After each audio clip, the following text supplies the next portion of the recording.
Hello everyone, সকলে কেমন আছো? সকলে নতুন বছর কেমন কাটাচ্ছো?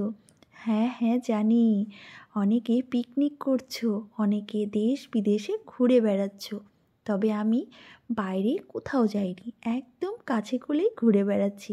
এই যেমন চলে এসেছি আমাদের বাড়ির কাছেই বিষ্ণুপুর কালীবাড়ি মায়ের মন্দিরে। আরে আসবো না? এখানে এই যে পুরো এই পৌষ মাসটা মেলা হয়, পুরো 1 মাস মেলা।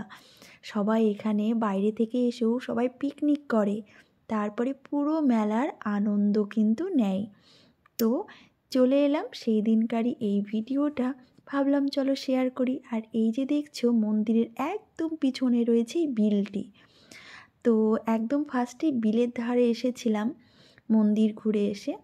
তো বিলের ধারে এসেই চলো প্রথমে তোমাদেরকে দেখাই যে বাচ্চাদের খেলার জায়গাগুলো। যেহেতু আমার পুচকু মাম্মি ছিল, তো এখানেই আগে আমাকে আসতে হয়েছিল পিছনে। তারপরে দেখো কত কত ফুচকার স্টল, বাপরে! সবাই এত ফুচকা খায়, দেখতে পাচ্ছ পুরো একদম শেষ, মানে যার শেষ নেই। যাই হোক, তো এই যে কত কত খাবারের কিন্তু স্টল, শুধু যে ফুচকা তা নয়, সব রকমের কিন্তু খাবারের স্টল। তারপরে শুধু খাবার নয়, তার সাথে মেলা মানে তো তোমরা জানোই যে মেলা মানেই সব কিছু কিন্তু পাওয়া যায়। এই যেমন মেয়েদের, বাপরে কত গয়নাগাটি দেখো একদম। তো সবাই কিন্তু নিতে ব্যস্ত, তো আমিও দেখে নিলাম। আর এই দিকে আমার মেয়ে নিতে ব্যস্ত পুতুল, যেটা আমি ছোটোবেলায় কেন এখনও ভীষণ পুতুল প্রেমিক, ভীষণ ভালো লাগে।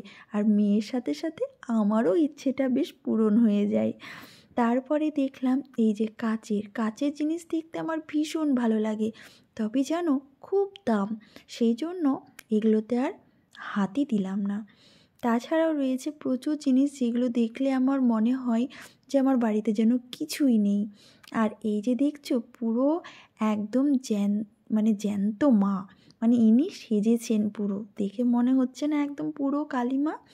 তারপরে দেখো এই যে আমি কত জিনিস শুধু দেখছি, হ্যাঁ গো শুধু দেখছি না, কিছু কিছু নিয়েছিও। কারণ মেলাতে যাব আর কিছু নেব না সেটা কিন্তু একদমই না। আর মেলাতে গেলেই যেন মনে হয় আমার বাড়িতে এটা নেই, ওটা নেই, সেটা নেই, মানে শুধু নেই। যাই হোক, তারপরে চলে এলাম এই যে আচার। সত্যি বলতে কি এখানকার আচার আমি অনেক নিয়ে গেছি, খেতে কিন্তু খুব সুন্দর হয়। আরে বাবা, তোমাদেরকে তো অনেক ঘুরিয়ে দেখালাম, আমার যে বড্ড খিদা পেয়ে গেছিলো, তাই তো ঢুকে গেলাম কিছু খেতে।